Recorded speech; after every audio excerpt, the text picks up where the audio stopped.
ජීවිතයේ හැම ජයග්‍රහණයක්ම එක්තරා විදිහක යුද්ධයක ජයග්‍රහණයක්. මොකද හේතුව ඒ ජයග්‍රහණ අපිට නිකන් බන්දේසියක තියලා පිළිගන්වන දේවල් නෙවෙයි. ඒ වෙනුවෙන් සටනක් කරන්න අපිට සිද්ධ වෙනවා. හැබැයි මේ සටන්කාමී මානසිකත්වය ඇතුලේ යුද්ධයකට යන හැමෝම ඒක ජයග්‍රහණය කරන්නේ නැහැ වගේ ජීවිතේ අරමුණු සහගතව ඒ මිෂන් එකට ඇතුල් වෙන, මේ මෙහෙයුමට ඇතුල් වෙන හැමෝටම මේ මිෂන් එක ජයග්‍රහණය කිරීමට අවස්ථාවක් ලැබෙන්නේ නැහැ. The Art of War කෘතිය රචනා කරපු චීන රණශූරයෙක් වන සන්සු එක තැනකදී හරි අපූර්ව කතාවක් කියනවා. ඒ තමයි මේ ලෝකේ මිනිස්සු වර්ග දෙකක් ඉන්නවා. ඒ වර්ග දෙකෙන් පළවෙනි කාණ්ඩය තමයි ෆයිටර්ස්ලා. ඒ කියන්නේ සටන් කරන මිනිස්සු. තමන්ට ලැබෙන ප්‍රතිඵල, තමන්ට උරුම වෙලා තියෙන දේවල්, මේ මොහොතේ පවතින තත්වය කියන දේ අදාළ නැහැ, සටන් කරනවා. දෙවෙනි කාණ්ඩය තමයි ෆ්ලයිටර්ස්ලා. තමන් මේ මොහොතේ ලබන අත්දැකීම් නිසා පලා යන මිනිස්සු. අපි ඉංග්‍රීසි වචන දෙක ගත්තොත් වෙනස් වෙන්නේ එක අකුරක් ඇතුල් වීම විතරයි. හැබැයි ප්‍රතිඵලය මහා විශාල පරිමාණයෙන් වෙනස් වෙනවා. ජීවිතේ ෆයිටර් කෙනෙක් බවට පත් වෙන්න නම්, වේදනාව හමුවේ පවා අඛණ්ඩව සටන් කරන්න නම්, පලා නොයන කෙනෙක් බවට පත් වෙන්න නම් ඔබ ප්‍රගුණ කළ යුතු කරුණු පහක් පිළිබඳව අද මේ වීඩියෝ ඇතුලේ අපි සාකච්ඡා කරන්න බලාපොරොත්තු වෙනවා. වීරයෙක් Taman තුල ප්‍රතිනිර්මාණය කරන්න කැමති කෙනෙකුට අඛණ්ඩව පරාජය හෝ වේදනාව හමුවේ පවා ඒක ජයග්‍රහණය කරා පරිවර්තනය කරගන්න කැමති කෙනෙකුට අද වීඩියෝ එක හරිම වැදගත්. රැඳෙන්න අපි කතා කරමු පරාජය වේදනාව ජයග්‍රහණ කරා පරිවර්තනය කරන මේ මූලික පියවර පහ මොනවද කියලා.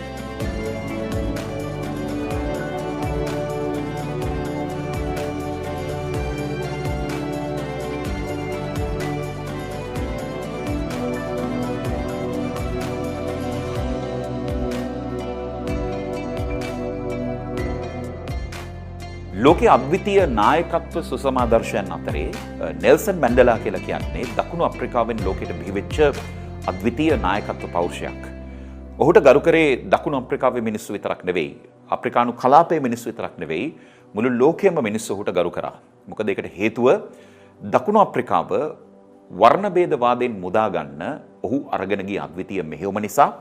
කාලාන්තරයක් තිස්සේ සුදුහම සහ කළුහම සහිත මිනිස්සු අතර තිබුණු ඒ අරගලය නිමා කරමින් සංහිඳියාවෙන් ඉස්සරහට යන්න සමත් දකුණු අප්‍රිකානු ජාතියක් නිර්මාණය කරන්න නෙල්සන් මැන්ඩෙලා තුළ තිබුණු කැපවීම නිසා.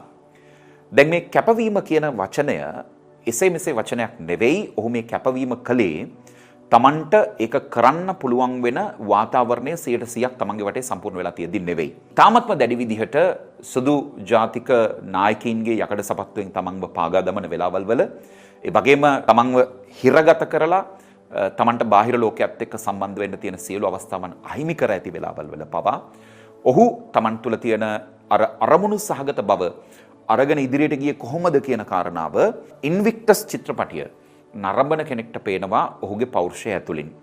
ඔහු කොහොමද මිනිස්සුන්ව පරිවර්තනය කරේ, ඔහු කොහොමද පරාජයන් ජයග්‍රහණය දක්වා පෙරළුවේ කියන කාරණා ගැන ඉතාමත්ම වටින උදාහරණ පෙන්වන චිත්‍රපටයක් තමයි ඉන්වික්ටස් කියලා කියන්නේ.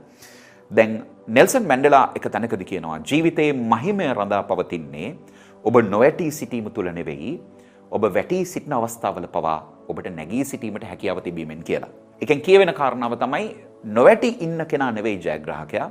සැබෑ ලෙසින්ම ජයග්‍රාහකයා බවට පත් වෙන්නේ වැටීම් අතර වාරයේ පවා නැවත නැගිටීමක් පිළිබඳව හිතන්න පුළුවන් කෙනාය කියලා. දැන් බොක්සිං වල අපි මේ කියමන මේ ආකාරයෙන්ම අහලා තියෙනවා. බොක්සිං තරගයක් ඇතුලේ ඕන කෙනෙක්ට ඇදගෙන වැටෙන්න පුළුවන්. හැබැයි ඔබ ඇදගෙන වැටුණු සැනින් විනිසුරු සංඥා කරන්නේ නැහැ ඔබ තරගයේ පරාජිතයෙක් කියලා. ඕනෑ තරම් බොක්සිං ක්‍රීඩකයෝ දැඩි මුෂ්ටි පහරවල් වලට ලක් වෙලා ඇදගෙන වැටෙනවා. හැබැයි අවසානයේදී සිද්ධ වෙන දේ තමයි එයා 10ට ගනින්න කලින් නොනැගිට්ටොත් තමයි පරාජිතයෙක් බවට පත් වෙන්නේ. නැවත නැගී සිටින සෑම අවස්ථාවකම ඔහු පරාජිතයෙක් වෙන්න තියෙන ඉඩකඩ අහෝසි කරන එක තමයි වෙන්නේ. පෙන්සිල්වේනියා විශ්වවිද්‍යාලයේ ඇන්ජලා ඩක්වර්ත් එක තැනකදී කියපු හරි අපූර්ව කතාවක් තමයි මේ වේදනාව, පරාජය කියන දේ බොහෝ වෙලාවල් වලදී මිනිස්සුන්ගේ ජීවිතවල ඉදිරි ගමන වළක්වන බාධකයක් විදිහට කෙනෙක් දකිනවා. හැබැයි ඇත්ත කතාව තමයි මේ පරාජය සහ වේදනාව කියන දේ මනුස්සයන්ගේ දරා ගැනීමේ හැකියාව වර්ධනය කිරීමේ උත්තේජකයක් විදිහට වැඩ කරනවා. පසු කාලීනව ඒක ජයග්‍රහණය සඳහා මිනිස්සුන්ට බලපානවා කියලා. දැන් උදාහරණයක් විදිහට ගත්තොත් සමහර තැන්වලදී මිනිස්සු පරාජයන් ලැබමින්, හිර වෙමින්, පීඩනයට ලක් වෙමින් එකම තැන ඉන්නවා. මූ වෙන්නේ නැහැ. හැබැයි ඒ මනුස්සයාට ඊටත් වඩා දැඩි වේදනාවක් පරාජයක් දැනෙන වෙලාවක ඒ මනුස්සයාට ඒ පරාජය උත්තේජනයක් බවට පත් වෙනවා වෙනස් වෙන්න. දැන් මට හමු වෙච්ච එක ව්‍යාපාරිකයෙක් කියපු හරි අපූර්ව කතාවක් තමයි මම මෙච්චර දියුණු වෙන්න හේතු උනේ මොකක්ද? ඔය කියනවා එක් මොහොතකදී තමන්ට ජීවිතයේ මුදල් නැතිකම පිළිබඳ හිඟය පිළිබඳ තමන්ට බොහොම තදබල විදිහට දැනුණු අවස්ථාවක් තමයි තමන්ගේ දියණියගේ සැත්කමක් කිරීම සඳහා තමන්ට අවශ්‍ය කරන මුදල් හොයාගන්න නොමැති වුණාම එයා දැඩි ලෙස ඒක වේදනාවක් පීඩාවක් බවට පත් කරගත්තා සහ ඒ නිසා මෙයා හිතුවා කියලා නෑ මෙවැනි තත්වයක් අනාගතයේදී ඇති වෙන්න ඉඩ දෙන්නේ නෑ කියලා. ඔහු කිව්වා තමන්ගේ ජීවිතය ඇතුලේ තමන්ට මුදල් කියන දේ හැමදාමත් තිබුණු දෙයක් නෙවෙයි. සමහර අවස්ථාවන් වලදී ණය වෙමින් ජීවිතය අරගෙන ගිය තැන් තිබුණා. එවැනි තැන් මට මහලුකුවට දැනුන්නේ නැහැ. හැබැයි තාත්තා කෙනෙක් විදිහට මට ඊටාත්ම දරුණු විදිහට දැනෙච්ච තැන තමයි මගේම දරුවාගේ සත්කමට මුදල් හොයාගන්න යනකොට මගේ මිතුරන්ගෙන් ලැබුණු අසුභවාදී ප්‍රතිචාර. මේ නිසා මම හිතුවා ඔව් මම දැන් වෙනස් වෙන්න ඕනේ කියලා. ඒ කියන්නේ පරාජයේ වේදනාවේ දරුණුකම වැඩි වෙන තරමට ඔයා වෙනස් වෙන්න උත්සාහ කරන එක සාමාන්‍ය තත්වයක්. සමහර කෙනෙක්ගේ ජීවිතය ඇතුලේ දුප්පත්කම කියන දේ එතනින් එළියට එන්න ඕනි කියන කාරණාව එයාට තාම දැනිලා නැහැ. එයා ඒ නිසා තමයි තාම එතන හිර වෙලා ඉන්නේ. කෙනෙක්ට තමන්ගේ තියෙන දැනුමේ අඩු බව තාම දැනිලා නැහැ පරාජයක් විදිහට. ඒක පරාජයක් විදිහට දැනෙන තැන තමයි එයා මූව් වෙන්න පටන් ගන්න. මෙන්න මේ හේතුව නිසා අපි ලබන පරාජයන් ජීවිතයට ආශිර්වාදයන් බවට පත් වෙනවා විනා ඒවා සැබෑ ලෙසින්ම පරාජයන් බවට පත් වෙන්නේ සමහර පරාජයන් අපිට හරි අපූර්ව පාඩම් ගෙනල්ලා දෙනවා. මේකෙදි කොහොමද පරාජයන් අතරම ජයග්‍රහණයක් කරා පෙරලගන්නේ? පළවෙනි එක පරාජයක්සේ දැනෙන දේ ප්‍රතිරාමුගත කිරීම අතිශයින්ම වැදගත්. බොහෝ වෙලාවල් වලදී අපි දකින්නේ අපි වැටුණා කියන එක සහ අපිට රිදුණා කියන එක.